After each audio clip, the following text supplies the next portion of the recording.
24 के चक्रव्यूह में राजभर किसके साथ? बीजेपी से रिश्ता हुआ मजबूत तो सपा के लिए बनेंगे चुनौती।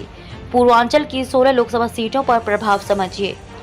सपा प्रमुख ओम प्रकाश राजभर ने बेटे की शादी के बहाने ये संदेश दे दिया है कि वे 2024 चुनाव में किंग मेकर बनकर उभरेंगे।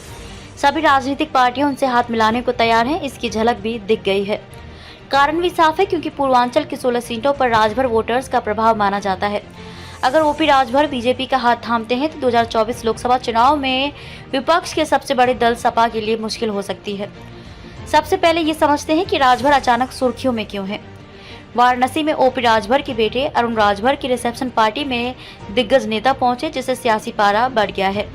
बीजेपी के डिप्टी सीएम केशव प्रसाद मौर्य, प्रदेश अध्यक्ष भूपेंद्र चौधरी, कई मंत्री, सांसद और विधायक पहुंचे थे। वोट बैंक के इस खेल में माना जा रहा है कि बीजेपी और राजभर के रिश्तों पर जमी बर्फ पिघलने लगी है। 2022 के विधानसभा चुनाव में भले ही राजभर का बीजेपी से पुनर्मिलन नहीं हो पाया, लेकिन 2024 में दोनों ही दल करीब आते दिख रहे हैं।